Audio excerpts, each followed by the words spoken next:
You have a decision right now. You have a decision to make on how will you show up?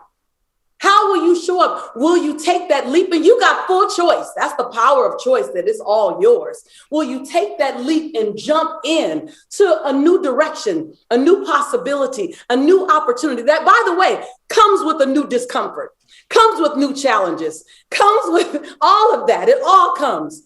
Or will you step into something unfamiliar?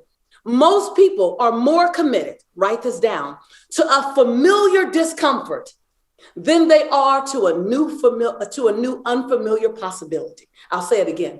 Most people are more committed to a familiar discomfort. This life doesn't even work for me anymore, but it's what I know. Come on, you guys, raise your hand if you know you've been there. And so pivot is about saying, I am going to embrace change. And get this, someone said, well, what if you fall?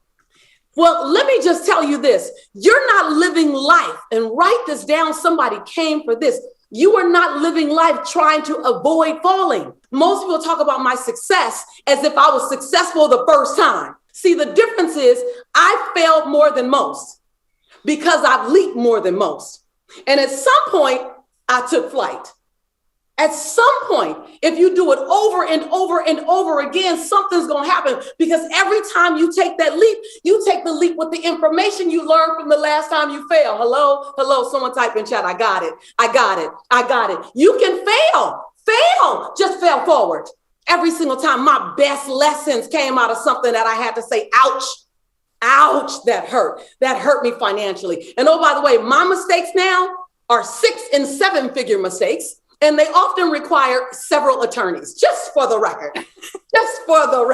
And so are you willing to take that leap in an unfamiliar direction? Now is a better time than ever. Now is the best time. Look at the climate.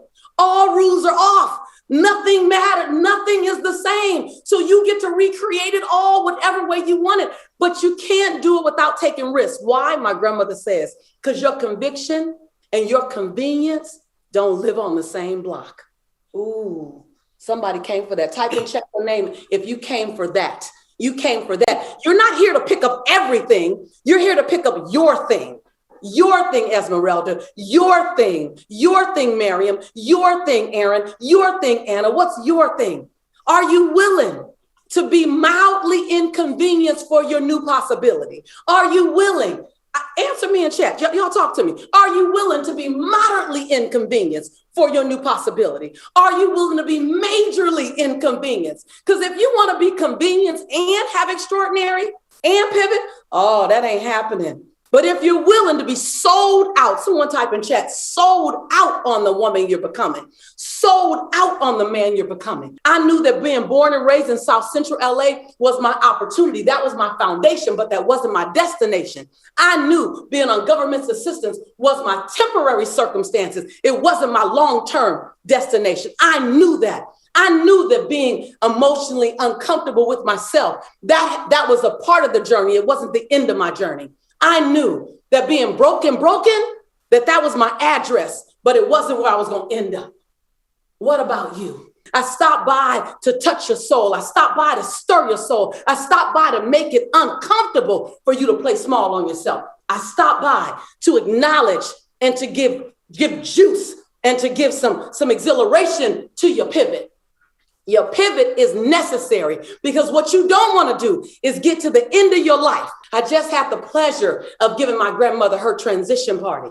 I had the pleasure of honoring my grandmother's entire life a few months ago. And what you don't want to do is get to the end of your life and not be able to say what my grandmother said. She said, baby girl, don't cry for me.